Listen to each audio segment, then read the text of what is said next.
যারা যারা এই ফুল এপিসোডটা দেখতে চান দেখে নেন আপনার মোবাইলে যথেষ্ট পরিমাণে ডেটা আছে নাকি, আর যদি না থাকে বিকাশ থেকে বেস্ট অফারগুলো পিক করে মোবাইল ডেটা ভরে নিন মোবাইল ফোনে। আমরা শুরু করব আজকের খেলা, লেটস গো। সুপ্রিয় দর্শক মন্ডলী, ফ্রান্স বনাম মরক্কোর সেমিফাইনাল ম্যাচ। এই লাইনটা কখনো বলবো চিন্তা করি নাই, সেমিফাইনালে যে মরক্কো থাকবে কখনো ভাবছিলেন না? একদমই শুরুতে আমি তো নাই, পৃথিবীর কোনো ফুটবল বোদ্ধাই আসলে এটা ভাবে নাই যে মরক্কো কোয়ালিফাই করে যাবে। ইনফ্যাক্ট তারা যে রাউন্ড অফ 16-এ আসবে সেটাও কেউ কোয়ালিফাই করে নাই তাদের গ্রুপ থেকে। এবং সেখানে ক্রোয়েশিয়া বেলজিয়াম থাকার পরেও এই গ্রুপেরই দুটো দল কিন্তু সেমিফাইনাল খেলছে। ক্রোয়েশিয়া খেলবে আর্জেন্টিনার বিপক্ষে এবং এই মুহূর্তে যে ম্যাচটা চলছে সেখানে কিন্তু ফ্রান্সের বিপক্ষে মরক্কো। আক্রমণে না মরক্কো, বলটা বের করে নিয়েছেন, ভয় পাইছে ফ্রান্স, ভয় পাইছে। লম্বা করে বাড়ানো বল, সেখানে অবশ্যই আমরা দেখছি থিও হার্নান্দেজ এক্সিলেন্টলি কিছুটা নিচের দিকে দিয়ে দিয়েছেন। সেখান থেকে আমরা দেখলাম বলটা ক্লিয়ার হবে।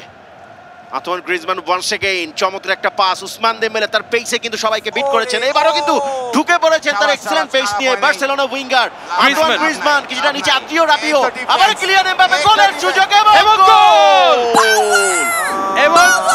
এবং এমবাপ্পে বারে বারে যার পায়ে বল যায় এবং গোল হয়। ফ্রান্স যার দিকে তাকিয়ে থাকে সেই কিলিয়ান এমবাপ্পে প্রথম 10 মিনিটেই আমরা কাউন্টার অ্যাটাক, আমরা একটা মানে ওয়ান আপ করতে পছন্দ করি। তুমি তো বলছিলা যে তোমার টিম নাকি গোলই খায় না। আবারও আমরা একটু যদি রিপ্লেটা দেখি, কি চমৎকার সেটআপ এবং কিলিয়ান এমবাপ্পে যেটা করেন অলওয়েজ হাইট করেন, শটটা কোথায় নেবেন দেখিয়েছেন ফার নিয়ার পোস্টে, কিন্তু বলটাকে কিন্তু শেষ পর্যন্ত মারলেন ফার পোস্টে। গোলকিপার কিছুই করার ছিল না।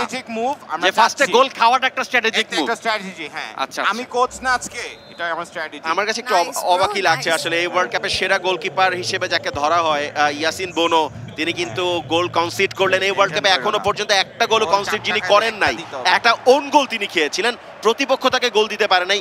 আজকে কিন্তু কিলিয়ান এমবাপ্পে তাকে প্রথমেই ধরাশায়ী করে দিয়েছেন প্রথম 10 মিনিটের মধ্যে। আর একটা গোলের সুযোগ one second Kylian Mbappe, Antoine Griezmann, Kingsley come on নিজেদের মধ্যে চমৎকার বোঝাপড়া। অনেকটা উপরে উঠে গিয়েছিলেন কোমান। নার্ভাস হয়ে পাস দিচ্ছ না, এটা বোঝা যাচ্ছে, দেখছো? নার্ভাস করার চেষ্টা করতেছে। কেমনে তোমরা দেখো, এই যে